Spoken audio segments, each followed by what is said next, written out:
Hi, எல்லோருக்கும் வணக்கம். வாங்க இன்னைக்கு ரொம்ப சிம்பிளாக ஈஸியாக எல்லோருக்கும் பிடிச்ச மாதிரி ரசம் எப்படி செய்யலாம்னு பார்க்கலாம் வாங்க. இதுக்கு தேவையான இன்க்ரீடியன்ஸ் என்னென்னா, சோம்பு ஒரு அரை ஸ்பூனு, 5 பல் பூண்டு, மிளகு அரை ஸ்பூனு, ஜீரகம் அரை ஸ்பூனு. இது எல்லாத்தையும் நல்லா மையாக இடித்து எடுத்துக்கோங்க. இடித்து எடுத்து உரத்தில் வச்சுக்கோங்க.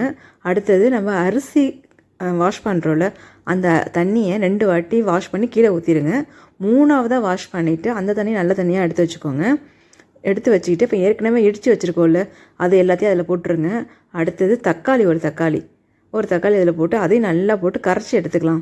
நல்லா கரைச்சி எடுத்துக்கிட்டு அடுத்து நெல்லிக்காய் அளவுக்கு புளி எடுத்துக்கிட்டு அதையும் போட்டு நல்லா கரைச்சி எடுத்துக்கோங்க. நெக்ஸ்ட்டு உப்பு போட்டுக்கோங்க. கல்லுப்பு எடுத்துக்கோங்க. கல்லுப்பு போட்டால் ரொம்ப நல்லாயிருக்கும்.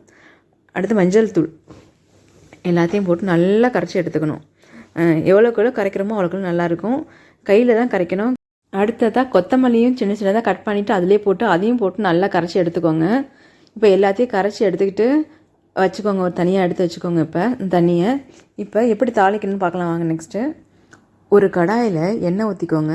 எண்ணெய் ஊற்றிட்டு கடுகு, சோம்பு, பட்டை, கிராம்பு, பிரியாணி இலை, பூ இது எல்லாத்தையும் போட்டு தாளிச்சிக்கோங்க.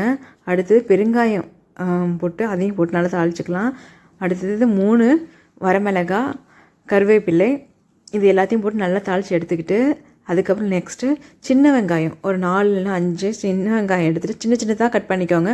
அதையும் அதிலே போட்டு லைட்டாக வறுத்துட்டு இப்போ நம்ம ஏற்கனவே கரைச்சி வச்சுருக்கோம்ல ரசத்துக்கு, அந்த தண்ணி அதில் ஊற்றிக்கோங்க. ஊற்றிட்டு ரொம்ப கொதிக்கக்கூடாது. ரொம்ப கொதித்தா ரசம் டேஸ்ட்டாக இருக்காது. லைட்டாக பொங்கி வரும். பொங்கி அப்படியே பபிள்ஸாக வரும். அப்போ வரும்போது இறக்கிட்டால் போதும். அவ்வளோதான். ரொம்ப ஈஸியாக செஞ்சு முடிச்சிடலாம் அந்த ரசத்தை. இதே போல் செஞ்சு பாருங்கள். செஞ்சு பார்த்துட்டு உங்களுக்கு எப்படி இருந்துச்சுன்னு கமெண்ட் பண்ணுங்கள். இது ரொம்ப ஈஸியான ரெசிபி, எல்லாருக்குமே ரொம்ப பிடிக்கும். டைஜஷன் ஆகிறதுக்கு எல்லாத்துக்குமே ரொம்ப நல்லது. குழந்தைங்களுக்கு நமக்கு சளி பிடிச்சாலும் இந்த ரசத்தை வச்சு கொடுத்தாலும் ரொம்ப நல்லது. சளியெல்லாம் கூட உடனே போயிடும். ஸோ இதே போல் குதி வந்தோடனே நிப்பாட்டிடுங்க. ரசத்துக்கு நல்லா ஸ்பைஸியாக உருளைக்கிழங்கு இல்லைன்னா அப்பளம் வச்சு சாப்பிட்டா ரொம்ப நல்லாயிருக்கும்.